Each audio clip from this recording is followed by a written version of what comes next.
자, 오늘의 첫 번째 오후장 주도 섹터 열어보겠습니다. 자, 첫 번째는요, 반도체 쪽입니다. K반도체 혼란 속에서 이 생존 전략이 필요하지 않을까 그런 물음을 좀 드려보고 싶은데요. 오늘 반도체 관련해서 또 악재 소식도 시장에 나오면서 생각보다 낙폭이 큰 것 같습니다. 이사님은 지금의 사태를 좀 어떻게 보실까요? 일단 지금 상황은 엔비디아 이슈가 있긴 하지만 그래도 이제 관세 이슈 를 계속해서 시장에 영향을 주고 있다고 보는 게 일단 맞습니다. 왜냐하면은 최근에 이제 4월 7일 그리고 9일 이후에 시장이 좀 반등에 나서고 있는 상황인데 최근에 4월 7일 이후에 나왔던 반등이 관세 이슈가 완전히 해소가 돼서 올라왔을까요? 그건 아니거든요. 이 관세 우려감이었던 피크아웃 가능성, 이제 더 이상 나빠질 건 없다. 그런 가능성 때문에 일단 반등이 나온 겁니다. 그리고 그 반등이 나온 이후에 또 중요한 것은 관세에 대한 어떤 이슈의 어떤 새로운 소식이 나온 것도 없는 상황이고 그렇다 보니까 기술적 분석, 죄송합니다. 기술적 반등 마무리 국면에서 일단 엔비디아 이슈가 나오다 보니까 아마 동반해서 영향을 좀 받고 있는 것이 아닌가 좀 생각이 들어요. 그리고 시장이 좀 하락이 나온다고 하더라도 뭐 이전과 같이 그렇게 겁낼 필요는 없다라고 봅니다. 일단은 개인적으로 뭐 바닥은 확인이 됐다라고 생각이 들고 있고 이 상승으로 전향되는 구간들 속에서 일단 일시적인 어떤 조정 구간에 들어갔다 보시면 되지 않을까 생각이 들고요. 그리고 이제 엔비디아로 이제 제한시켜서 좀 말씀을 드려보게 되면은 이런 것 어쨌든 뭐 반도체를 뿐만 아니라 어떤 업종이든 규제 이슈는 좋은 이슈가 절대 아닙니다. 그렇기 때문에 어찌 보면 그 규제 우려 이래 봐야 되겠죠? 이런 우려감들이 일단 투자 심리를 꺾고 있는 부분에 좀 봐야 될 것 같고요. 그리고 실적으로 엔비디아는 지금 조금 이제 실적적인 측면에서 봤을 때 약간은 이제 조심스러운 구간이거든요. 왜냐하면은 지난 분기 실적을 좀 보게 된다라면은 이제 78% 전년 동기 대비해서 78%가량 성장을 했음에도 불구하고 그렇게 엔비디아 흐름이 좋지 않은 상황입니다. 그러면 이걸 뒤집어 보게 되면 실적이 좋음에도 불구하고 주가 가지 못한다라는 그런 상황에서 만약에 실적이 좀 안 좋게 나오게 된다라면 반대 현상이 크게 나올 수가 있기 때문에 그런 부분이 좀 걱정이 되는 것들이죠. 지금 중국 쪽 같은 경우는 엔비디아의 어떤 매출이 한 13% 정도 이제 차지를 하고 있는 상황인데 원화로 한 7조 정도? 일단은 충당금을 포함해서 일단은 상각 처리할 예정이기 때문에 그런 것들이 이번 분기 1분기에 실적에서 반영이 되게 된다라면은 기존에 나와 있는 실적 가이던스 대비해서 상당히 낮은 실적을 발표할 가능성이 상당히 높기 때문에 그로 인한 어떤 충격이 조금 염려가 된다라는 말씀을 좀 드려야 될 것 같아요. 그러다 보니까 아무래도 개인적으로 삼성전자보다는 하이스가 조금 더 거기에 대한 영향을 좀 크게 받지 않을까라는 말씀을 좀 드릴 수 있을 것 같아요. 네. 아무래도 이제 중국 쪽에 관한 H20 수출 제한이 좀 발목을 잡은 것으로 보이는데 H20은 이제 엔비디아가 합법적으로 중국에 수출할 수 있는 최고사양 모델입니다. 근데 이 부분마저도 제한을 시키겠다라고 한다면 중국 역시도 가만히 있진 않을 것 같은데 물론 이제 히토류라는 무기가 네. 나왔긴 했지만요. 그러면은 이게 장기화될 수 있을까요, 이사님? 이런 상황이? 어, 이게 한쪽은 어떻게든 져야 끝이 나지 않을까. 그렇죠. 그러니까 이렇게 표현할게요. 한쪽이 무너져야 아마 이 상황이 좀 끝나지 않을까 하는 생각이 들어요. 지금은 결국 어찌 보면 자존심 싸움으로 넘어갔다라고 좀 보는 게 좀 맞다라고 생각을 하고 있거든요.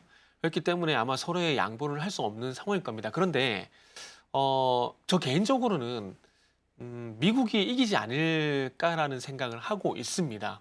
왜 그렇게 생각을 하냐면은 자, 우리가 간단한 논리로 공급과 수요적인 측면에서 봤을 때 좀 더 저렴하게 말씀드리면 좀 더 편하게 말씀드리면은 물건을 만들고 물건을 사주고 이런 역할들이 있잖아요. 그러면 만약에 중국과 미국으로 대비해서 보게 되면은 어쨌든 중국은 이 공산품을 많이 만들어서 미국에 수출을 해야 되는 입장인 거고 미국은 중국에서 공산품을 만들게 되면은 수입을 해서 사용하는 입장입니다. 그러면 지금 이런 구도 속에서 누가 더 유리할까요?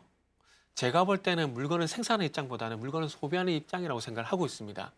어, 그렇게 생각할 수밖에 없는 것들이 자, 한번 잘 생각해 보자고요. 지금 글로벌 상황을 봤을 때 이 공산품 생산이 중국을 대체할 만한 곳이 없을까요?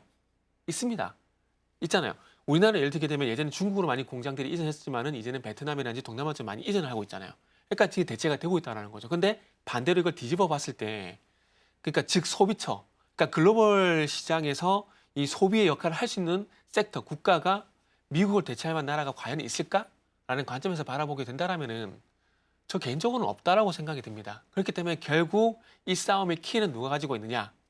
미국이 가고 있다라는 거죠. 지금은 자존심 싸움 때문에 서로 강대강으로 갈 수밖에 없습니다.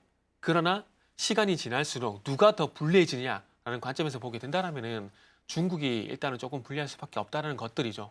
그렇기 때문에 아마 앞으로 뭐 시간이 좀 이 싸움은 계속 진행이 되겠지만은 결국 협상에서는 미국 쪽에 좀 유리한 그런 상황들이 연출이 될 가능성은 일단 높다고 봐지고, 그리고 지금 히토리 얘기가 나오고 있는데 당장에는 아마 타격이 될 겁니다. 타격이 될 거예요. 그러나 미국에서 트럼프 행정부 1기를 거치게 되면서 이런 것들에서 보복 조치가 나올 거란 걸 전혀 예상을 못하고 대응을 안 하고 있을까요? 그건 또 아니라고 좀 생각을 하고 있습니다. 물론 당장은 타격이 분명히 있을 겁니다. 없다고는 할 수는 없어요. 그러나 호주라든지 베트남이라든지 이쪽의 시장의 어떤 다변화라든지 그리고 히토리 어떤 재활용 기술이라든지 이런 것들이 그때와는 다르게 좀 진보가 된 상황들이기 때문에 그때와는 조금 다른 양상이 좀 전개가 될 가능성은 있다라고 좀 말씀을 드릴 수 있을 것 같네요. 네, 좋습니다. 일단은 이제 중국 쪽에 관한 이제 반도체 수출 제한 이야기를 소화했다면 우리가 또 트럼프 행정부에서 반도체 같은 경우에는 품목별로의 부과를 곧 발표를 하겠다라고 하는 그런 악재들도 기다리고 있잖아요. 이게 어느 정도쯤의 결정이 날까요? 트럼프가 지금 아직 정확하게 명시한 건 아니어서요. 그 또한 좀 리스크가 되지 않을까 싶습니다. 그거는 저도 솔직히 말씀 잘 모르겠어요. 왜냐하면은 아마 지칠 때까지 하지 않을까라고 생각이 좀 들고 있거든요. 그러니까 좀 예를 들게 되면은 이렇게 서로 이제 연인 관계에서 밀당을 하거나 싸움이 났을 때 누가 수익을 들어간다는 표현을 써도 될지 모르겠는데 수익을 들어간다는 관점 봤을 때 지치는 쪽이 먼저 수익을 들어갈 수밖에 없거든요.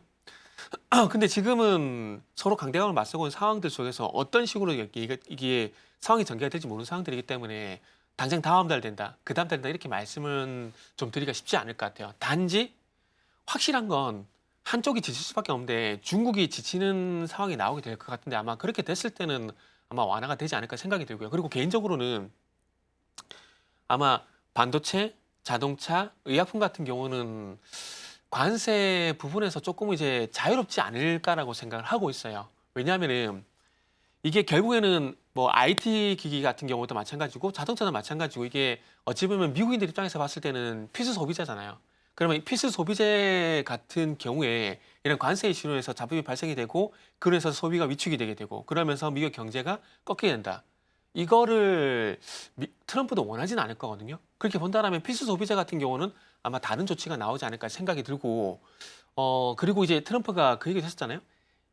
기업에 따라서 유연하게 대처할 수도 있다는 얘기가 나왔잖아요. 그렇게 본다면은 아마 반도체 쪽하고 자동차 쪽 같은 경우는 조금 유연하게 아마 관세가 적용이 되지 않을까 생각이 들고 뭐 의약품 쪽도 마찬가지 생각이 듭니다. 의약품 쪽 같은 경우는 일단은 저 개인적으로는 완제 의약품보다는 원료 의약품 쪽으로 아마 좀 관세보다는 뭐 관세 포함해서 제재가 좀 가해질까 생각이 드는데 그렇게 한 이유가 간단합니다. 지금 미국이 원료 의약품을 어디에 가장 많이 의존하고 있죠? 중국, 인도 쪽이거든요. 특히 중국에 대한 의존은 상당히 높습니다. 그렇기 때문에 원료 의약품이 났던 관세라든지 제재는 나올 가능성이 높지만 완제 의약품 쪽 같은 경우는 아마 다른 조치가 있지 않을까라고 개인적으로 좀 생각하고 있어요. 관세가 구체화되는 시점들도 좀 중요할 것 같아서 저희가 짚어봤는데요. 실질적으로 또 우리가 품목별로의 관세도 사실은 좀 리스크적으로 기다리고 있지만 또 우리 국내 입장에서는 다음 주에 최상목 경제부총리가 미국으로 또 방문을 해서 그에 따른 또 협의점을 이뤄낼 것 같아서요. 일단은 숨죽여서 좀 지켜보면 좋을 것 같습니다. 네, 그러면은 저희가 반도체 쪽 이렇게 소화를 해봤고요. 오늘 두 번째 주도 섹터도 같이 한번 이야기 나누기 전에요. 추가적으로 한마디만 좀 이야기 나눠보겠습니다. 자, 일단은 저희가 반도체 특별법에 관해서 내일 민주당 측에서 어떤 조치가 있을 것처럼 보입니다. 정부의 반도체 살리기, 이제 소부장주들이 탄력을 받을 수 있을지 어떻게 보실까요? 일단은 반도체 특별법이 통과가 돼야 되고요. 그리고 반도체 특별법 같은 경우에는 저 개인적으로 요거는 이제 그 업종과 죄송합니다. 이게 한번 세게 해야 해서 더 안 나오거든요. 그래서 죄송합니다.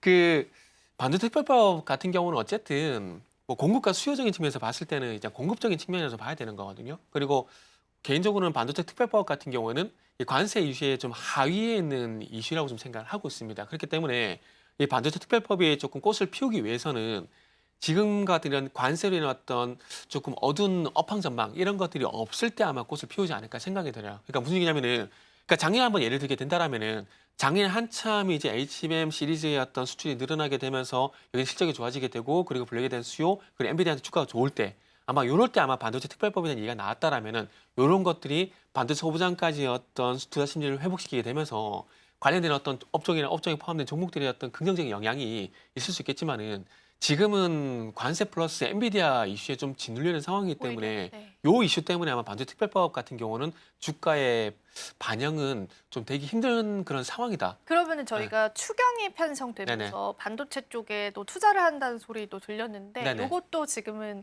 엔비디아발 악재에 조금 눌려 있는 거다라고 보시면 될까요? 아, 그걸 다 아울러서 답변을 드렸다 음. 보시면 될 것 같아요. 네. 추경 포함한 반도체 특별법 다 비슷한 생각 하시면 될 것 같아요. 지금 어찌 보면은 간단하게 말씀드리면 지금의 최근에 그 추경에 포함된 반도체 내용들이 그러니까 R&D를 진행하는 이 기업들의 어떤 지원 그리고 저리 대출 이런 부분들이잖아요. 근데 이게 결국 생산하고 공급을 하는 입장이 되는 거잖아요. 근데 지금 수요적인 문제를 봤을 때 관세, 제재 이슈를 인해 가지고 수요적인 측면에서 좀 안 좋은 얘기가 나오고 있잖아요. 항상 공급과 수요적인 측면에서 봤을 때는 수요가 이길 수밖에 없거든요. 그렇기 때문에 수요 측에서 발생되는 이런 이슈들이 좀 잠잠해져야 아마 공급적인 이슈인 반도체 특별법 이런 것들이 아마 부각이 되지 않을까라고 좀 생각을 하고 있습니다.